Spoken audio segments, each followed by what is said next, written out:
Good morning and good afternoon out there to episode 71 of the Leading IT podcast. Today we're going to cover off the 7 forces that shape enterprise IT.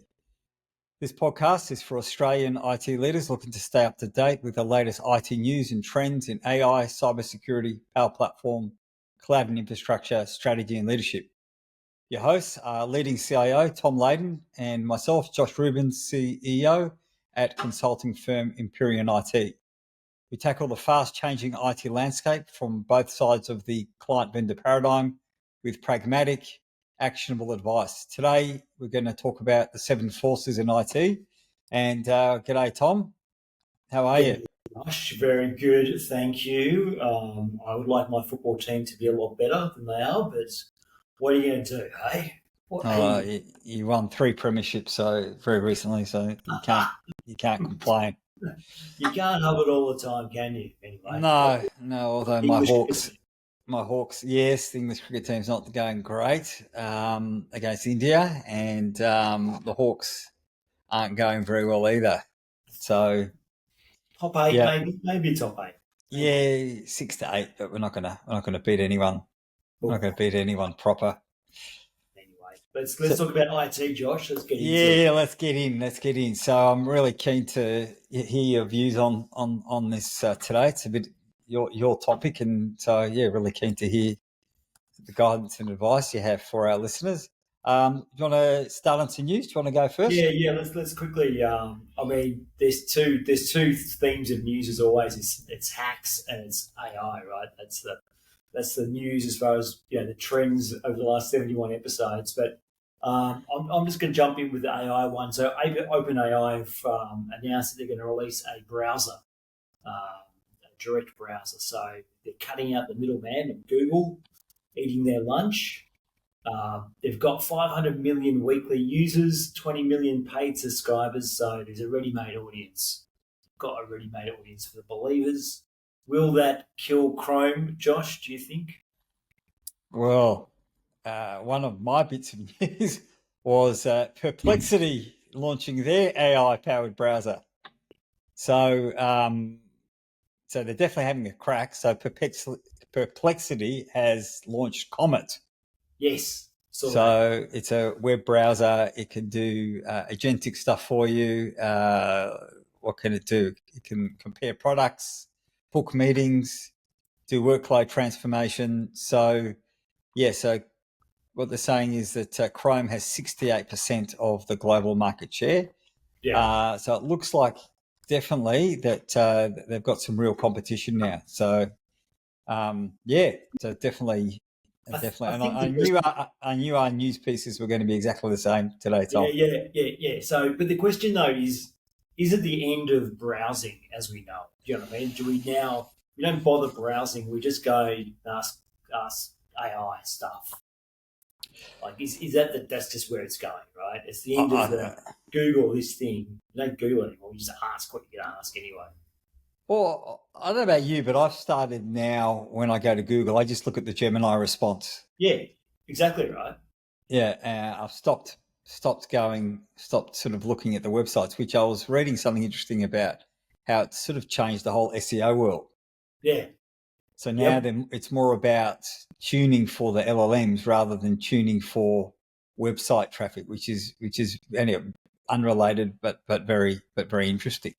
Yeah. So then your websites irrelevant now? Mm. That's another question. Or the other ways of trying to get people to them. Yeah, it's a really good point. That's a really good Yeah. point. Is your website irrelevant? Well, I think there's other ways of getting people to your digital traffic, to your digital address. But yeah, that's a good point. And And problems for smarter marketing people than us to solve. that's All right. right, I'm going to get in first. Qantas cyber attack. Yeah. You a gold or silver? What are you, Tom, on the I don't. Qantas? I haven't got an email though. I'm a bit worried. So why haven't I been hacked? I feel left out. I'm a gold frequent flyer. So Qantas confirmed that they were contacted by a cyber criminal, Yes. and everyone's saying that they think it's this group Scattered Spider. Yep. So, and it was through a third-party platform. It doesn't look like it was very sophisticated. It looks like it was a social engineering attack where someone impersonated an IT or staff member and tricked a Qantas call center worker in Manila to get login details to that third-party platform and sort of bypassed MFA, and all the other security Yep. things there. Some interesting points. Someone said this Canberra advocate was saying that she got a call the day after from someone pretending to be from Qantas Money, saying they'd seen 3 fraudulent transactions and they knew all her details, including the last 4 digits of her credit card. Yeah. And it took her a little while to work out that it wasn't a legit call. So be careful if you, like myself, you're in Qantas. And the other thing I was seeing is that the .gov, these people's .gov accounts were getting attacked. Did you read about that? Oh, yes. That they were trying to get into their .gov accounts. Yeah. So what does that mean? That means is cybersecurity is back on the agenda, front page, and we are definitely seeing customers much more appetite to invest in cybersecurity if there wasn't already, and we're seeing an uplift based on directly based on this. We're seeing an uplift in demand for cybersecurity services. Yeah, it doesn't go away, does it? It's just another reminder that you can't take your foot off the accelerator in that space. It's interesting that it was a human connection that was the weakest, no surprise. So you can train and train and train and train, but there's humans are pretty hopeless, as we know, Josh. They're obviously the weakest link. So you still need all those other sort of defense in depth type strategies around that, don't you? The suspicious traffic, suspicious activity type monitoring and alerting. Yeah. Over to you, Tom. Your next bit of news. Well, you stole it, my friend. I had 2, and you have stolen them both. Oh, damn it! Well, I have to say my other news item has sort of come from you. Well, the first one definitely did, but this one I know it came from you because you mentioned it to me. Is that the Zuckerberg is paid tens of $millions to poach Apple AI executives? So this is pretty interesting. He's forked over tens of millions of dollars to poach one of Apple's top AI researchers, Roming Pang. Apologies if I've misspelt it, to join their superintelligence lab. He's also hired away Yanzi Li from OpenAI, Anton Bakhtin. They poached a dozen top AI researchers in the last week, offering compensation packages worth $100 million or more. Wow. So 9 of the hires from OpenAI. So Sam Altman's getting upset, from Google, from Amazon, and he's building this Meta superintelligence lab headed by Scale AI CEO Alexander Wang.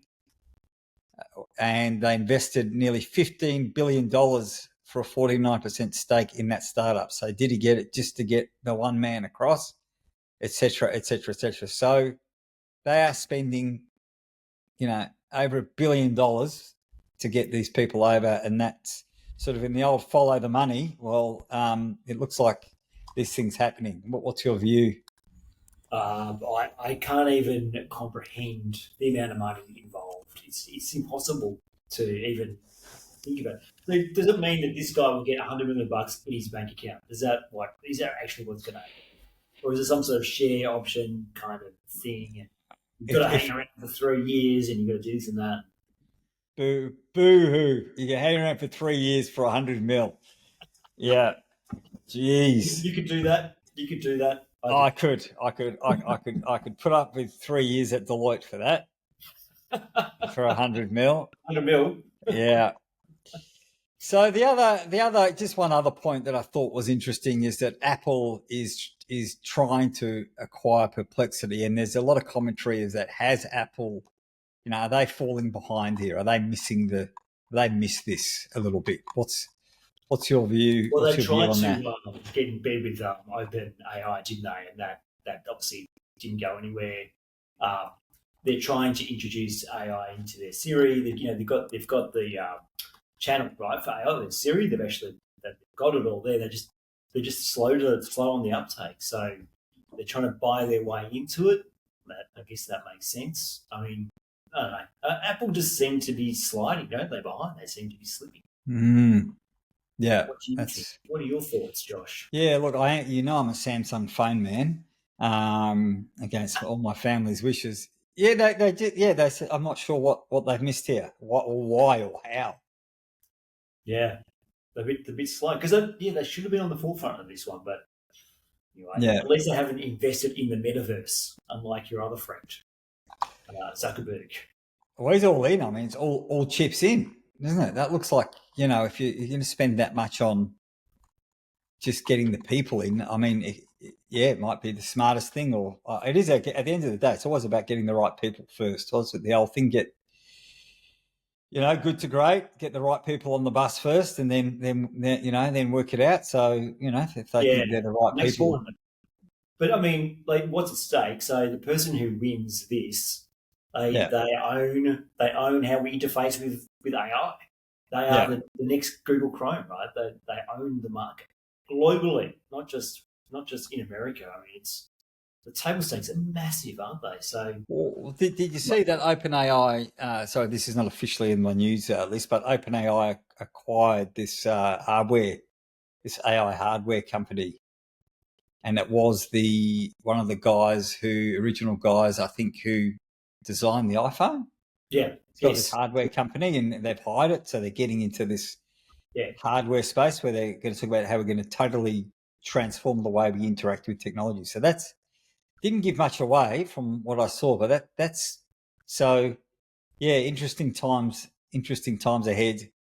However, you know, so poor IT people. So what are we seeing? What I'm seeing out there is the poor IT guys. There's shining new toys coming out, daily in the IT world, and the business is coming and saying, where's our AI? We want to move fast, and the IT is going, hey, whoa, hang on, and they need to get their shop in order. So this good is segue, man. leads Good into segue. the seven forces of technology success. So Tom, do you want to take Yeah, us through, yeah, and then we can have a chat yeah. about it? So just a bit of a uh, preamble to this one. So over the years, 30 plus years working in IT, and then you start to see the same old patterns. In fact, I was catching up with someone this morning as well, having a bit of a laugh about AI, and then we rattled off the problems, and you could have inserted any technology. So Yeah, overhyped, too expensive. Business are really excited, then they're really angry. They blame IT for the mess that's left behind. It's like insert your favorite technology here, right? So yeah, we're having a bit of a laugh about it, and then we're talking about, well, what are the things that really make IT in an organisation work? And that's something I've been thinking about for a while now, as you have too, Josh. And as I've broadened my horizon and starting to talk to more and more people, it's pretty obvious what these patterns are. So kind of distilled it into 7 areas. Name your number. 7 seems to work. I'll rattle them off now, and we can talk about them, Josh, and perhaps you can share some of your stories in this space as well. But really, the 7 areas are around strategic alignment. So, is IT actually aligned to the business? Sounds ridiculous, but it's how many times have we seen it not aligned? And yeah, then, can IT actually deliver technology to the business? Do they have quality data? Have they got the data of the organisation lined up? Do they have a team with the skills and capabilities to deliver and organise IT? This is my favourite one: is the vendor management. Have they got the right vendors doing the right things for them? Have they got cybersecurity under control? Are they still delivering quality service to the business? So they're the yeah. seven. Have they They're the got the very rigor? Have they got the rigor? Yeah, yeah, for sure. yeah. Yeah. No, it's good. I like it because it's it's less of a technical, but more of a strategic approach, and IT leaders, definitely need to consider this. So it's almost it's like being future ready rather than future proof, right? It's not about future; it's about being ready. For things are moving really quickly; they're moving faster than ever, and if you have these things in place, you're going to be able to deliver on most things almost no matter what happens, whatever you have. Absolutely, and Um, it helps you understand where you need to focus, right? Where you need to raise the game. So, yeah, are you fit? Are you match fit? Is the sort of analogy I like to. Are you ready for the next race that you've got to run, right? yeah, yeah. All right. So let's start with strategic alignment. Yeah, So what are we what are we seeing there? yeah. So this is like, are you actually connected to the business strategy? So, as an IT leader, Yeah, do you know what you're doing and how it's actually connected to what the business actually wants to do? So that means you need to understand the business strategy first and foremost. And it's amazing how many people don't really fully grasp the strategy. And it mightn't be articulated clearly in all those reasons, but that's a really important thing, is to understand the business strategy and then understand how IT is delivering to the business strategy. And some of the symptoms here are, you see IT is just sort of kept in the corner. They're just keeping the lights on. The tech people don't understand the business. They're not there for the business. They're there to do whatever. Projects always start without any business objective. Like, we're doing this project, but there's no clarity. So we're doing this because it's this linked to the strategy. That does my head in. And then on the flip side, the business people don't understand how tech is connected to their strategy. right. That's so So it's not just about tech. It's actually the business guys. So they get how tech's delivering.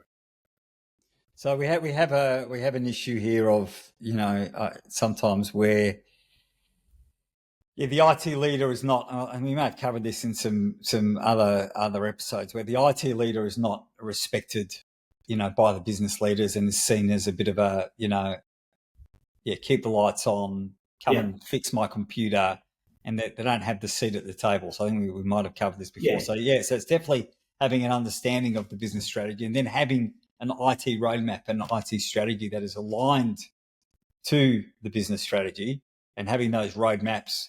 And it's amazing how many times people don't really have a roadmap. If you ask some people about what is your roadmap, they don't really have one. They have a budget.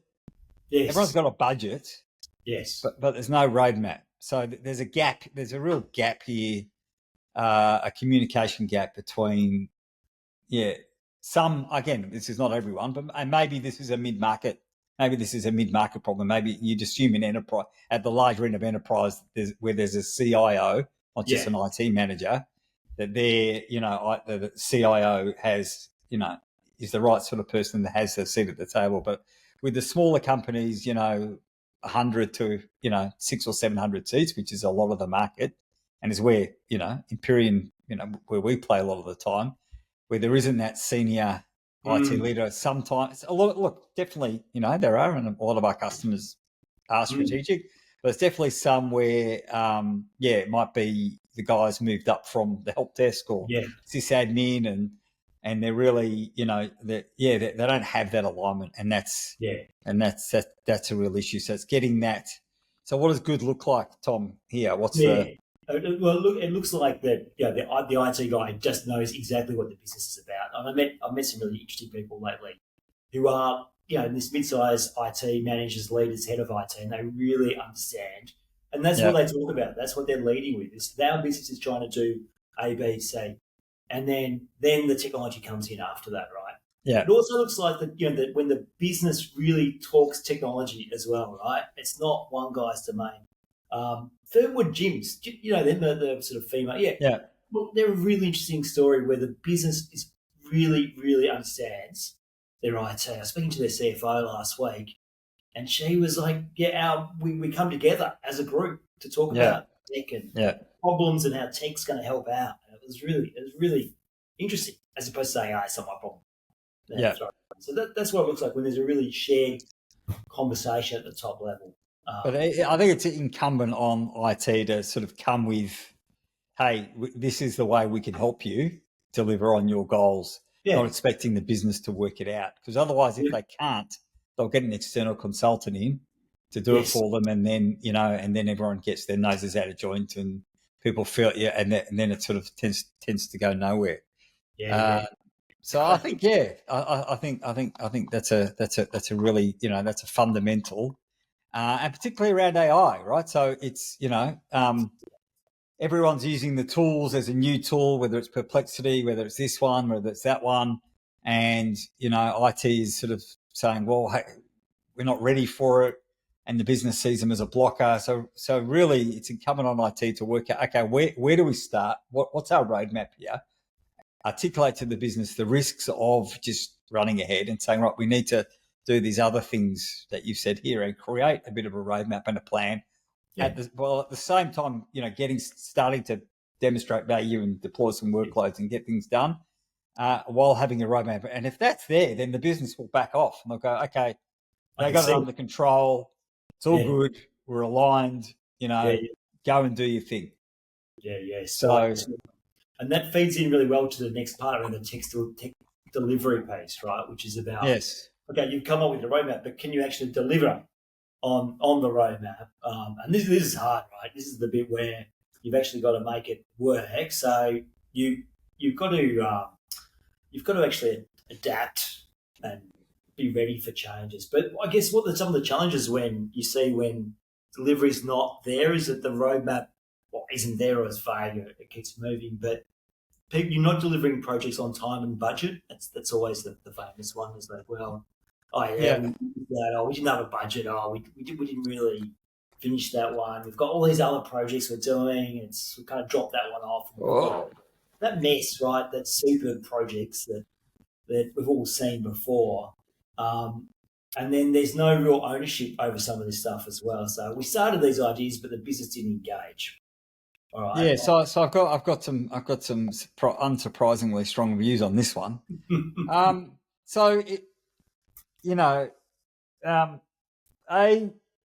You need to have an agreed project management framework. Okay, you might not have to set up a full PMO. You might not be big enough, but you could have a project management framework.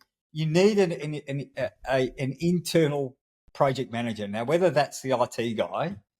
So what happens a lot of the time is the customer will, hand the responsibility for project delivery to the vendor and go, you're project managing this, and here we are. Yeah, right. And that never works. That's not, that good does not look like. It's where the customer has, the company has a defined project management framework, because only the internal people are going to be best at dealing with their business stakeholders and delivering the outcomes and understanding their process and interacting with, this is a bit of a vendor management thing, but interacting with a PM from the vendor side to make sure things are delivered properly. So it's really having that, whether it's agile or waterfall, whatever's right sized or something, a blend of for your business, and having that well-defined framework and accountability that will make sure that you're delivering your roadmap. So I think that's and having the people, right? You got to have the team that can deliver it. You got to have an internal team and have enough people. That's right. Yes. That's another issue. Well, you want us to do all these 7 things, but we've only got 3 people in IT. Yeah. How the heck are we set up to fail? Yeah. So let's do it. Say no, you're not going to do it. And that just comes back to that transparency of who's doing what, clearly defined roles and responsibilities, right? 101 stuff, Josh, that we all know. The other one there I'd add is just try to keep the scope of projects under control and not letting them blow out, not delivering anything for ages, not getting enough user feedback quickly. Just good basics that we all forget. And we forget because we're busy, we fell in love with the technology and we forgot what we're doing. We weren't connected to the business mission, and now we're down this pipe, and it's pretty ugly. Yeah, mate, it happens to everyone. The next one is the data capability, which we've talked about a lot on this show as well, too, with Josh, which is really making sure that you understand your organisation's data and the value that data adds back into your business. This is so important with AI, particularly with machine learning, right? So if you don't understand where your data is or the quality of that data or who owns that data, you can't do AI properly, right? Yeah, I'm shaking my head because I'm remembering a conversation I had recently where we were articulating like the ecosystem architecture you need to have to deliver AI, which is your cloud layer, your data layer, your integration layer. And, and the customer was like, well, I can't, what can I do? I can't do this. Why do I need this? What can I do with this? And I said, well, what can you do without it? Yeah. Is a better question. You know what I mean? It's like, what can you do without having, a single source of truth for your data, where your data is in, your disparate systems are connected. You have a way that your data is presented in a way that it's usable by AI or usable for business intelligence. Because without, bad data is, crap in equals crap out. And there has to be an investment in, data, data lakes, data governance, integration with your business applications to your data sources, and also maybe a longer term view of migrating your core business systems and your tier 2 and tier 3 applications into a modern environment where, via API or, that the data is usable by AI. Yes. That's a sort of a lot, but, you have to do it. It's like, otherwise you're just doing siloed. It's like doing a Power BI report on one application without it having been connected to all your other applications. So, this is a real challenge, I think, for a lot of companies in the mid-market to get there, because it's not easy. It requires people who really understand, internal people on the customer side who really understand the data, like from a day-to-day, and then obviously having good technical capability on the other side that can work with them to deliver, the platform. But it really needs that investment from the business stakeholders, A, of time, and B, of money. There's a real investment here. And there, surprisingly, in the mid-market, there seems to be a reluctance to spend it. Yes. Which I don't know about you, but I'm the big enterprise, they got this, and they got this, 5 years ago. Yeah. Whereas, in the small to medium enterprise, there seems to be a real reluctance. Why do you think that is? It's Tom, the articulation of the use case, right? That's where I see it all come undone. So people go, we need this data thing, and then CFO might go, okay, next year or not now. Well, why do we need this? And it's like, well, because it's good practice. So, no, you need to really establish the business case in the way that business people understand. So it might be, but you need to be able to tell that story. If we collect this data, we can now do this for the business, and it will save you money, open doors, blah blah blah. Yeah, it's the old. It's the old every month that you spend. Your whole team spends a week massaging data out of different systems and putting them in Excel spreadsheets and doing this connector to that connector. Well, you could set that up so that's automated and your data was live all the time. Well, how much value is that you can make decisions on live data rather than something that's last month's? So that's just a basic. But there just seems to be, getting a data strategy, in place, having a good data strategy, investing in analytics and BI tools, and that's a tough one. A tough sell, but it is. And again, if you don't have this data, AI is only going to be a very spot or very band-aid type solutions. You're not going to have good quality AI across your organization because AI doesn't know where your data is because you don't know where your data is, right? If you're feeding it, siloed crap data, you're not going to be future ready for the world of AI, and you're going to get people that excuse my frustration. I'll be having a lot of these conversations. I'm like, why do I need it? What do you mean? Why do you need it?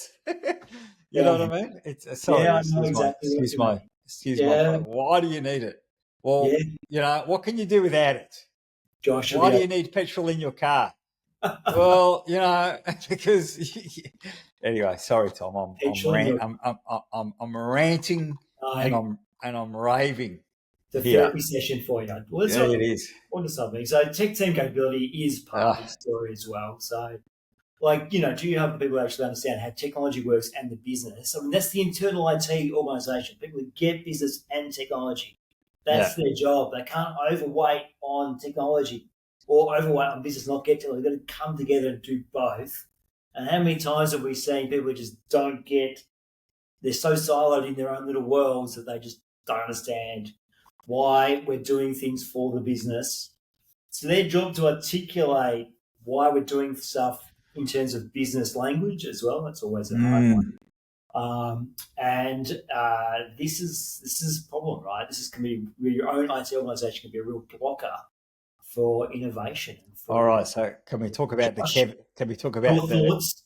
Can we talk about the Kevin problem? No, no, no, we've all got one, right? We've all seen. Oh, oh, or the Karim problem,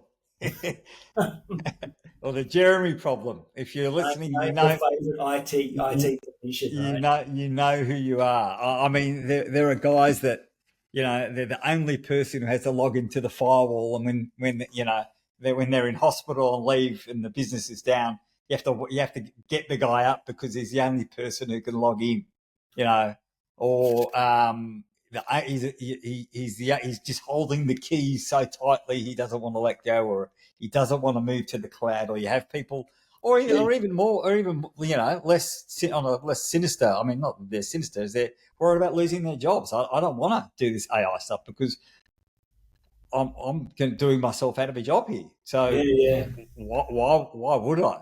So I think it's really good leadership, bringing your people along, continuing to invest in them.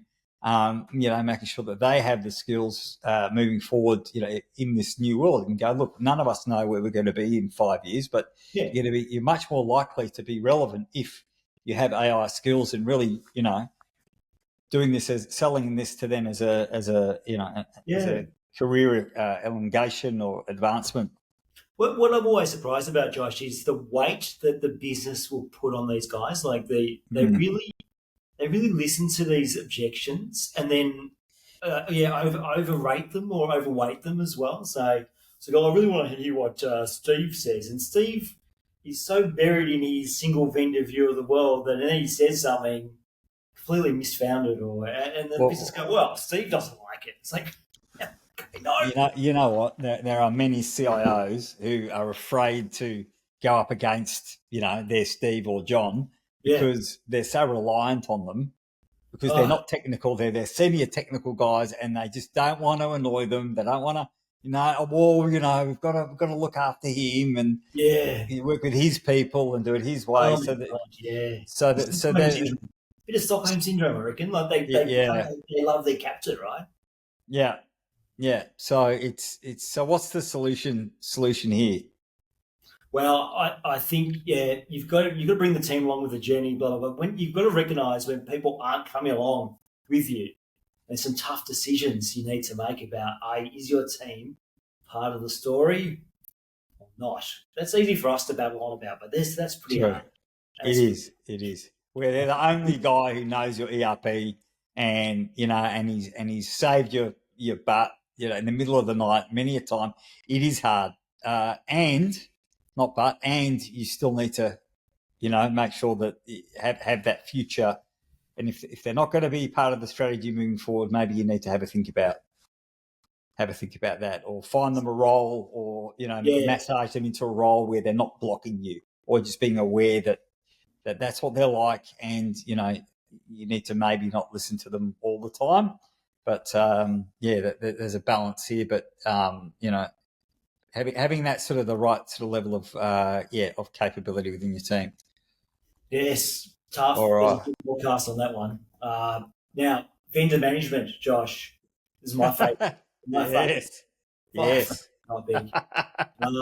topic. Vendors. So you love and hate them. Oh, God, excuse me. You love us, but yeah, Of course, Josh.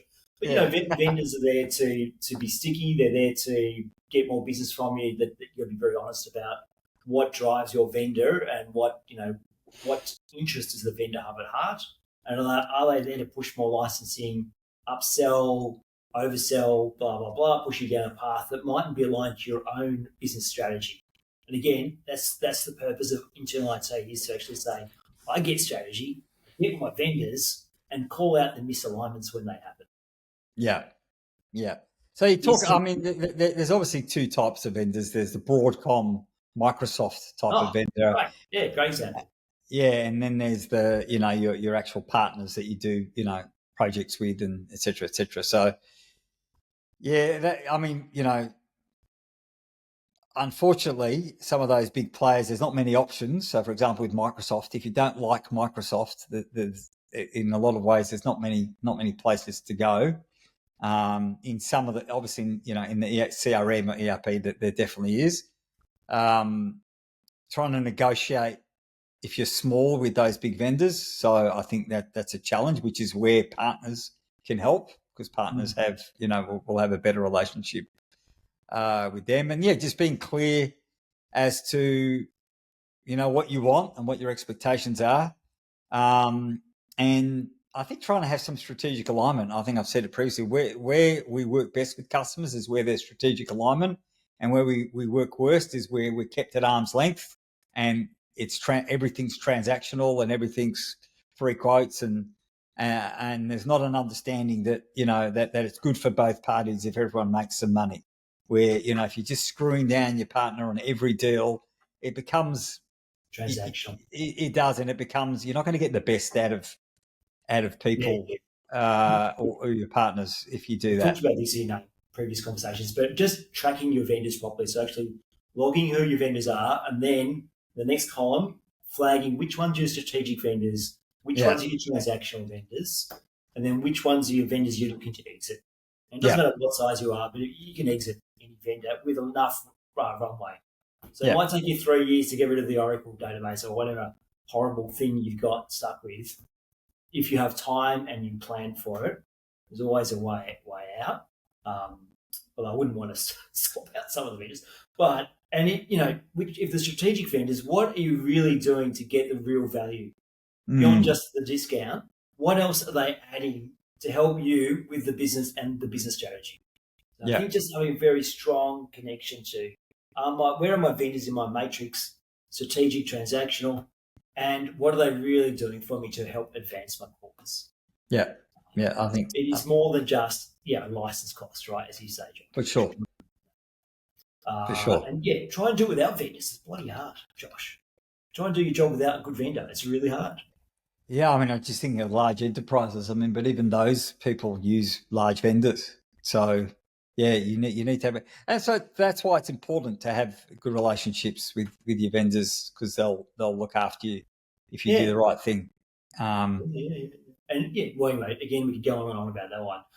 Service delivery is the next piece, and this is something that it was a big deal maybe 15, 20 years ago with ITIL, and everyone really focused on tickets and ticket systems and doing that. But then it sort of almost come out of fashion a bit. But it's still really important not to drop the ball on this one. If you can't service the business or provide service, you are never ever going to be invited into the big boy conversation. Are you is this you're more focusing on, like help desk? Like what sort of services are you talking about on this one? Definitely the process around how you deliver consistent service, which is, I suppose, a help desk, right? But it's just making sure that your staff are service orientated and connected to the people, right? So we just watched the IT Crowd reruns at our house, and it's great. It's great to see that reboot. Have you rebooted? Hang up, all that sort of stuff, right? But it's really about, do you have good relationships with the business? When they have problems, are you able to help them with their problems quickly? Like just the basics. But people forget that. They get caught up in projects. They get caught up in their job title. They forget why they're actually there sometimes. And sometimes it's just about helping someone with getting their printer to work or the VC. But really, I think this is my main point here is your IT organisation leading the training on new technology? Is the business looking to you for help on new stuff? And that is a really, really, really valuable thing. I think, just on the previous point, is having that customer service mindset that you're there to help. And that, it's not them and us with, all those users that you get with some IT guys. So it's really instilling that customer service mindset. And then, and having, whether it's lunch and learns or bringing new technologies to the table, not just to as well to the leadership meeting, so you're part of the strategy, but also helping hackathons or, all those sorts of things to get your users excited about IT. And then if you have a really good reputation in the business, then you're more likely to get what you want from a strategy and roadmap and investment point of view. And Yeah. it's basic stuff, right? But it doesn't go away. And then last but not least, obviously cybersecurity. And my point about cybersecurity is that you can always arm up, right? You can get every tool known to person. You can always screen fear and risk, blah blah blah. But really, I think your job is about making sure that you've got the right frameworks in place and you're having the right conversation at the right level. So it's not Mm. just a tech problem; it's a business risk issue, and you're engaging the business risk frameworks, and you're bringing in the right standards and processes to try and deal with cybersecurity. Yeah, I mean that's the amount of that we're seeing a need for ISO 27001 has Yeah. just become so mainstream. Even we're working towards ISO Yes. 27001 and we're a 35 person systems integrator. We try to implement. It's become table stakes. Yep. It's not easy to do, but essential 8 maturity level 2 is really fundamental. Not just as it's a framework, but more as in it will provide you protection if you can keep that up. Making sure there's investment in it and that the business understands that it needs to invest.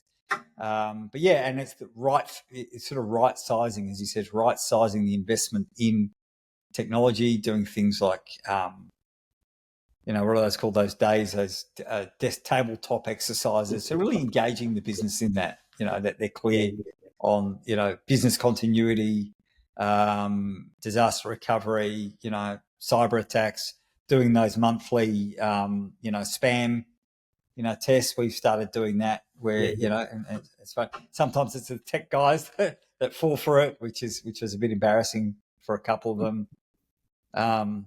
Yeah, there's a lot here. Zero trust. There's a lot of things that you should do. But yeah, you're right. You don't have to buy everything, but it's really making sure, again, having what's your goal, what framework, what are you trying to achieve, and then doing the pragmatic things to get there. I think. Yeah, I think the switch here is moving the conversation from we need this piece of tech to hey, the risk we've got for the organisation is this, Yeah. and we solve it by these things down here.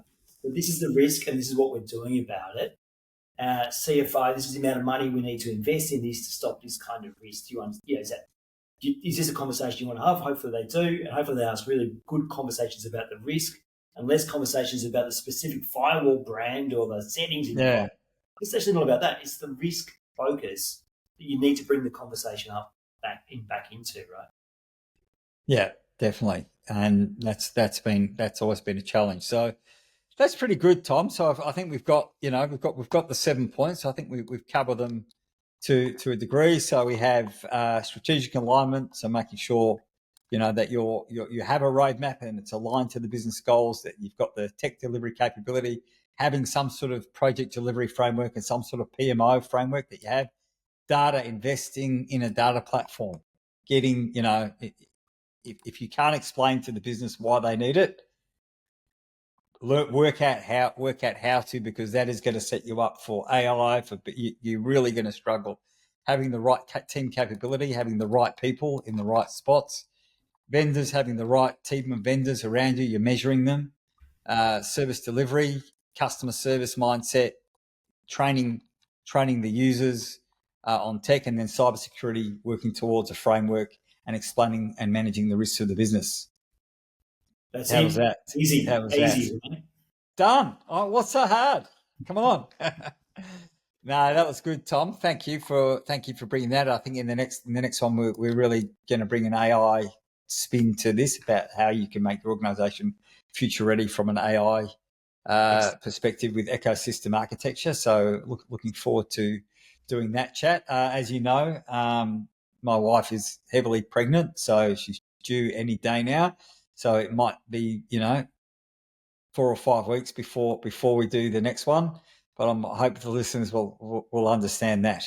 I'm sure they will, Josh. And all the best to you and Claudia, of course. Thank you very much, Tom. And thank you all out there for listening to us. If you want to reach Tom, you can find him on LinkedIn. He's doing a bit of consulting and CIO as a service. And if you need a hand, measuring these 7 points within your business, Tom's the man. Get him in. Yeah. He'll help you.